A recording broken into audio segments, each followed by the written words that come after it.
আগুনে পুড়িয়ে আনারস আগে খেয়ে না থাকলে আজই খেয়ে দেখুন। মজার একটা ফ্লেভার তো পাবেনই, আর খেতে হবে বেশ রসালো। যাদের জ্বর, ঠান্ডা, কাশি, মুখে স্বাদ নেই তারা তো অবশ্যই এটা বানিয়ে খাবেন। বানানোর পর দেখবেন আপনার কাছে বারবার এই আনারস খেতে চাইবে।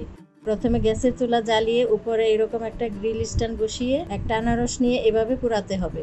এইভাবে আনারস পোড়াতে যাওয়ার আগে আনারসের পাতার অংশ রেখে দিতে হবে, এতে পোড়াতে সহজ হবে। চুলার আঁচ মিডিয়ামে রেখে সময় নিয়ে চারপাশ থেকে পোড়াতে থাকবেন।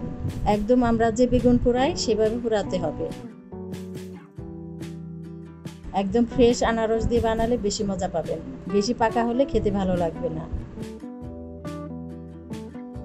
আস্তে আস্তে উপর থেকে পুড়ে কালো হতে থাকবে। আমি এভাবে নেড়ে নেড়ে চারপাশে পুড়িয়ে নিচ্ছি।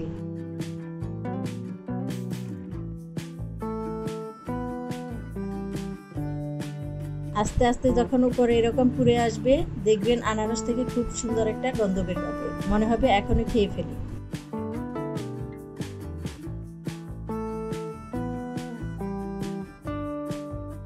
চুলা থেকে নামিয়ে গরম থাকা অবস্থাতেই উপর থেকে আনারসের ছিলকা ফেলে দিচ্ছি। কাটার পর দেখবেন খুব সুন্দর একটা রং হয়ে আসবে।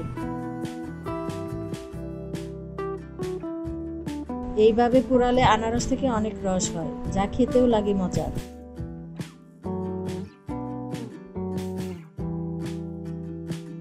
নিচের অংশ ফেলে একটু মোটা করে কেটে নিচ্ছি।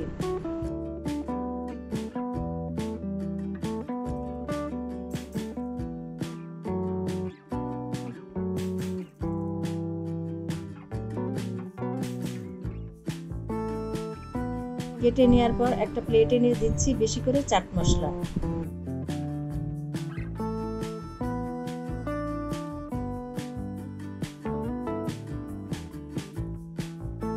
সামান্য গোলমরিচ গুঁড়া,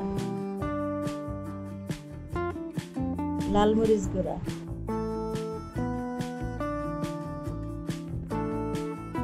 সাদা লবণ আর বিট লবণ দিচ্ছি সামান্য।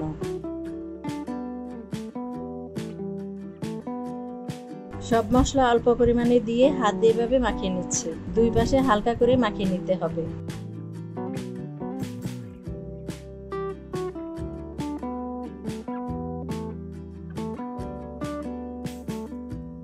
মশলা ভালো মতো মাখানোর পর একটা প্যান গরম করে আনারসগুলো দিয়ে দিচ্ছি। এবার চুলার আঁচ মিডিয়াম করে দুই পাশে রং করে ভেজে নিতে হবে। দেখবেন খুব সুন্দর একটা রং হবে আনারসের।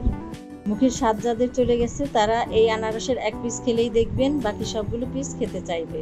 এতটাই মজার হয় এই আনারসটা খেতে। গরম গরম নামিয়ে ঠান্ডা করেও খেতে পারবেন, আবার হালকা গরম থাকা অবস্থাতেও খেতে পারবেন। বেশ রসালো আর টক মিষ্টি স্বাদের লাগবে আনারসটা খেতে। বাজারে আনারস শেষ হওয়ার আগেই একবার বানিয়ে খেয়ে দেখুন। সবাই ভালো থাকবেন, সুস্থ থাকবেন। আল্লাহ হাফেজ।